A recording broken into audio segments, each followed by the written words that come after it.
स्वागत है आपका मेरे चैनल एवरी प्रॉब्लम है सॉल्यूशन विद मोना में। और आज मैं आपके लिए लेकर आ गई हूँ 20वां आवधिक आकलन। मतलब ये आवधिक आकलन 2 है हमारा और सप्ताह जो है यहाँ पर 20वां है।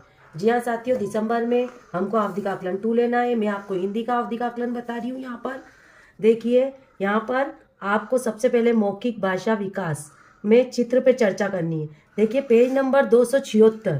ठीक है साथियों, 276 पेज नंबर पे आपको आवधिक आकलन 2 दिया है 20वां सप्ताह।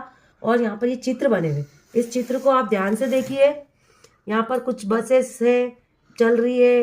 ये एक बस स्टेशन का चित्र है। इसको दिखा करके बच्चों को पूछना है कि यहाँ पर उसको क्या क्या दिखाई दे रहा है। बच्चा चित्र से जुड़ेगा, बताएगा और हमको उसको ट्रेकर पे ट्रैक करना है कि वो कितना बता पा रहा है, चित्र से जुड़ पा रहा है, नहीं जुड़ पा रहा है, और जुड़ पा रहा है तो वो कितना बता पा रहा है। इस तरीके से हम उसको ट्रैक करेंगे। उसी प्रकार से दूसरा चित्र है जिसमें एक औरत झाड़ू निकाल रही है, दो इंसान आपस में बात कर रहे हैं, हेडपम्प चला रहे हैं बच्चे, एक बच्चा हाथ धो रहा है। तो इस चित्र से भी बच्चा कितना जुड़ पा रहा है, वो चित्र से जुड़ पा रहा है, कुछ बोल पा रहा है, नहीं बोल पा रहा है, चित्र से जुड़ के वो कितना बता पा रहा है, उस हिसाब से हम उसको ट्रेकर पे ट्रैक करेंगे। तो ये हमारा यहाँ पर मौखिक भाषा विकास हो जाएगा। दूसरा यहाँ पर ध्वनि जागरूकता है साथियों। ध्वनि जागरूकता में मकान, टोकरी, गमला, किताब, भारत, बकरी, तराजू, जहाज, इतने सारे शब्द दिए, लेकिन इसमें से कोई 4 शब्द हमको लेना है और हमको बोलना है। जैसे मकान, तो मकान में कितनी ध्वनि है ना। बच्चा यदि 3 ध्वनि बता देता है तो हम उसको सही मानेंगे। टोकरी में भी वो 3 ध्वनि बता देता है, गमले में, किताब में 4 शब्द हमने पूछे और चारों में उसने 3-3 ध्वनि सही बता दी, तो हम उसको 4 में से 4 नंबर दे देंगे और ट्रेकर पे ट्रैक कर लेंगे साथियों। तो इस तरीके से हम यहाँ पर, अब मैं आपको ट्रेकर बताती हूँ। देखिए साथियों, ये हमारा ट्रेकर है। अब देखिए यहाँ पर मौखिक भाषा विकास, वो चित्र से जुड़ा। जैसे मेरी क्लास में राम मालवीय है, पूरे वाक्य में वो चित्र से जुड़ा और उसने सारी चीजें बताई। यहाँ पर उसने ये दोनों चित्र से वो जुड़ा और सारी चीजें बताई, तो मैंने उसको यहाँ पर राइट का निशान लगा दिया। उसी प्रकार से ध्वनि जागरूकता में उसने 4 शब्द, शब्द तो 1 2 3 4 5 6 7 8 है, पर 8 में से कोई 4 शब्द उसने सही बता दिए, तो मैंने उसको 4 में से 4 नंबर दे दिए। इसी तरीके से मेरी क्लास में 10 बच्चे हैं, 10 बच्चों को मैंने पास में बुला बुला कर चित्र से दिखवाया है। ध्वनि जागरूकता में ध्वनि की संख्या पूछी है और बच्चों को ट्रैक किया है ट्रेकर पे। अब आप अगला कॉलम देखिए, वर्ण, शब्दांश एवं शब्द पठन। आप देखिए साथियों, यहाँ पर ये देखिए पेज नंबर 277। इस पेज नंबर पे आपको कुल वर्ण, कितने वर्ण दिए गए हैं, कुल 31 वर्ण दिए गए हैं। अब 31 में से बच्चे को हमको उदाहरण से पहले पढ़ के बताना है। हाँ, न, ऐसे पढ़ के बताना। यदि बच्चा इस तरीके से पढ़ेगा तो च, ए, ओ, तो यहाँ पर बच्चा कितने शब्द सही पढ़ पाता है, 31। यदि पूरे सही पढ़ पाता है तो उसको 31 में से 31 नंबर देना है। जैसे मेरी कक्षा में राम मालवी ने 31 पूरे वर्ण सही पढ़े हैं, तो मैंने उसको 31 नंबर दे दिए। सही पढ़े गए शब्दांश, अब यहाँ पर देखिए ये 9 है कुल टोटल, नीचे वाले ये शब्दांश है, ये कुल 9 है। यदि ये शब्दांश बच्चा 9 में से 9 पूरे सही पढ़ता है तो 9 नंबर देना है, जैसे कि मैंने यहाँ पर 9 दिए। सही पढ़े गए शब्द, कुल शब्द 12। अब देखिए यह शब्द है, ठीक है साथियों। यहाँ पर तक, जग, चक, झट, ये बच्चे को यहाँ पर पूरे पढ़ना है। 12 है ये खेती तक, और 12 में से यदि 12 सही पढ़ा है तो उसको 12 नंबर देना है, जैसे मैंने राम मालवी को दिए हैं। देखिए साथियों, ये प्रज्ञा कुमावत ने 12 में से 10 शब्द ही सही पढ़े हैं, तो मैंने उसको 10 नंबर दिए। उसी प्रकार से शब्दांश, अब यहाँ पर हम आ जाएंगे साथियों वर्ण, शब्दांश एवं शब्द लेखन।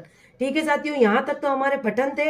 हमको बच्चों को पढ़ा करके फिर एक एक बच्चे को टेबल पे बुला करके ये शब्द यहाँ से पढ़ाने थे और ट्रेकर पे ट्रैक करने थे। अब हमको क्या करना है, श्रुतलेख करवाना। तो बच्चों को हम दूर दूर बिठा देंगे दूरी पर, और हम बोलते जाएंगे और बच्चा लिखता जाएगा। काय पे लिखेगा साथियों, ये देखिए अभ्यास पुस्तिका का पेज नंबर यहाँ पर दिया हुआ है, पेज नंबर 131। ठीक है साथियों, 131 पेज नंबर दिया है, जिसमें आपको यहाँ पर आवधिक आकलन 2 20वां सप्ताह दिया हुआ है। यहाँ पर लिखने की जगह दी गई है, प्रत्येक बच्चे के पास अभ्यास पुस्तिका है। आप बोलते जाएंगे और बच्चा लिखता जाएगा।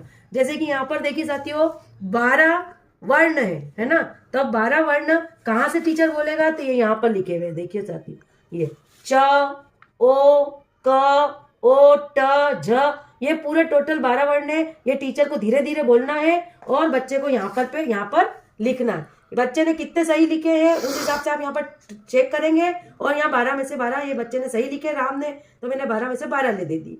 लेकिन उसी तरीके से यहाँ पर देखिए प्रज्ञा कुमावत ने 10 ही लिखे थे तो मैंने उसको 10 दिए, है ना। मेघांश ने 9 ही लिखे थे। जो बच्चा जितने वर्ण सही लिखेगा आप उसको चेक करके नंबर यहाँ पर दे देंगे। फिर सही लिखेगा शब्दांश। अब देखिए नीचे शब्दांश है साथियों, ये ची जू गा ते मी कु, तो ये आपको धीरे धीरे बोलना है। और बच्चों को कहाँ लिखना है, ये यहाँ पर अभ्यास पुस्तिका में नीचे। ये 10 है पूरे, 10 में से बच्चा कितने सही लिखता है, तो ये यहाँ राम मालवी ने 10 में से 10 पूरे सही लिख दिए, मैंने उसको 10 में से 10 नंबर दे दिए। यदि बच्चा 8 लिखता है, 7 लिखता है सही, तो आप उसको 8 या 7 नंबर दें।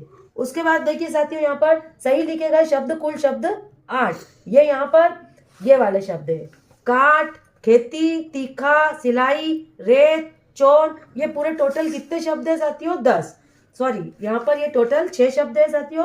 तो आपको धीरे धीरे बोलना है, बच्चे को यहाँ पर शब्दों को लिखना है। ये बच्चे ने लिखे थे यहाँ पर राम मालवी ने 2 शब्द गलत लिखे, मैंने गोला लगाया है और उनको सही लिखकर भी यहाँ पर बताया है। तो इस तरीके से मैंने उसको 8 में से 6 नंबर दे दिए हैं। ट्रेकर में भी मैंने उसको 8 में से 6 नंबर दे दिए हैं। उसी तरीके से प्रज्ञा ने 5 सही लिखे थे तो मैंने उसको 5 ही नंबर दिए 8 में से। और सारे बच्चों को मैंने उनकी अभ्यास पुस्तिका चेक करके ट्रेकर पे ट्रैक कर लिया। तो साथियों इस तरीके से आप ट्रेकर भर लीजिए। और महत्वपूर्ण चीज ये है कि इसके नीचे देखिए अभ्यास पुस्तिका के नीचे एक नया कॉलम दिया है, आकलन के आधार पर आगामी प्राथमिकता है ना, शिक्षक द्वारा लिखी जाए। अब बच्चे ने क्या क्या किया है, जैसे मौखिक भाषा विकास में चित्र पर चर्चा करके बच्चे ने बताया, वो चित्र से जुड़ा तो मैंने ऐसा कैसे ही लिखा। ध्वनि जागरूकता में उसने शब्दों की आवाज सही सही बताई है। मकान, गमला, टोकरी, वर्ण पठन में सारे वर्ण उसने पढ़ पाया है। शब्दांश पठन में उसने शब्दों को पढ़ पाया है। वर्ण लेखन में उसने शब्द, वर्ण और शब्द में कहीं कहीं जगह गलती करी है, जिसके आगामी दिनों में हम उसको उपचारात्मक शिक्षण कराएंगे। तो इस तरीके से बच्चे के आकलन के आधार पर हम उसको यहाँ पर लिख लेंगे। तो यदि वीडियो आपको साथियों अच्छी लगी है तो चैनल को सब्सक्राइब कीजिए, वीडियो को लाइक कीजिए, शेयर कीजिए। मिलते हैं नेक्स्ट वीडियो में। Bye bye.